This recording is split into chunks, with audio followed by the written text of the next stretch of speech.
शुरू होगी 5 सेकेंड बाद।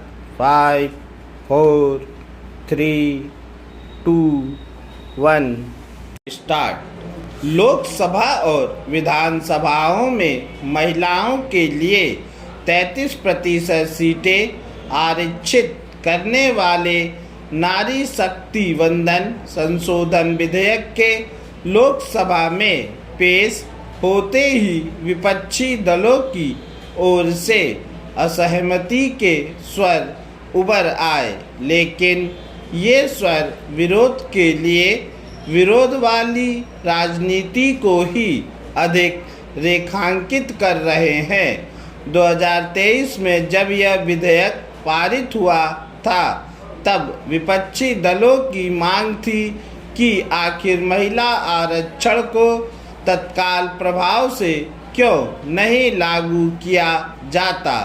लेकिन अब जब मोदी सरकार इस अगले आम चुनाव में लागू करने की पहल कर रही है, तो भी उन्हें आपत्ति है।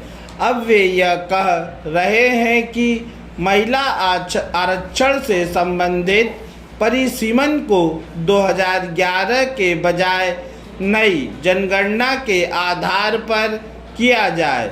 इसका मतलब है कि वे 2029 के बजाय 2034 में महिला आरक्षण लागू करने के पक्ष में हैं, क्योंकि जो जनगणना शुरू हुई है उसके नतीजे आते आते तो अगले आम चुनाव करीब आ जाएंगे।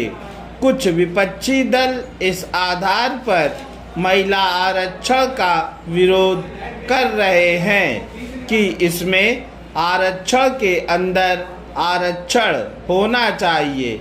आखिर ऐसी किसी मांग पर 2023 में क्यों नहीं जोर दिया गया था? ध्यान रहे, तब महिला आरक्षण विधेयक सर्वसम्मति से पारित हुआ था। विपक्षी दल यह प्रचारित करने की भी कोशिश में हैं कि महिला आरक्षण के तहत सभी राज्यों में लोकसभा की 50% सीटें बढ़ाने के फार्मूले से कुछ राज्यों और विशेष रूप से दक्षिण के राज्यों को राजनीतिक रूप से नुकसान होगा। लेकिन आखिर कैसे? यदि यह फार्मूले से बिहार में 20 सीटें बढ़ेंगी, तो इतनी ही सीटें तमिलनाडु में भी बढ़ेंगी। इसी तरह गुजरात, आंध्र प्रदेश और राजस्थान में 13-13 सीटें बढ़ेंगी। तथ्य यह भी है कि हम जनसंख्या वाले दक्षिण के राज्यों में एक सांसद कहीं कम आबादी का प्रतिनिधित्व करेगा और इस तरह वह अधिक प्रभावी ढंग से काम कर सकेगा। आखिर ऐसे में यह कहने का क्या मतलब? महिला आरक्षण से दक्षिण घाटे में और उत्तर भारत लाभ में रहेगा। विपक्ष का एक खोखला तर्क यह भी है कि महिला आरक्षण के मौजूदा स्वरूप में भाजपा फायदे में रहेगी। इस पर इसका भी कोई ठोस आधार नहीं दिखता। आखिर ऐसा तो है नहीं कि सभी बढ़ी हुई सीटों पर भाजपा की जीत आसान हो जाएगी, या फिर उसे बहुमत के लिए अभी की तरह 272 सीटें ही चाहिए होंगी।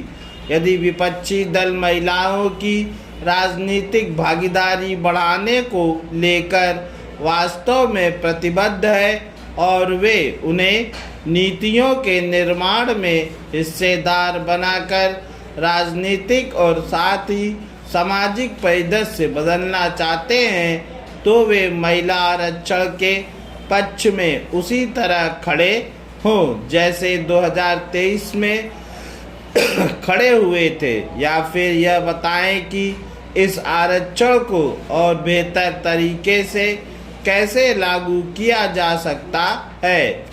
उनके कमज़ोर तर्कों से उन्हें कुछ भी हासिल नहीं होने वाला। बिहार मुख्य रूप से परंपरागत फसलों वाला प्रदेश है। यहाँ के ज़्यादातर किसान धान, गेहूँ, मक्का और सब्जी की खेती को प्राथमिकता देते हैं। योजनाएं भी इसी आधार पर बनती हैं। पूर्ण विराम।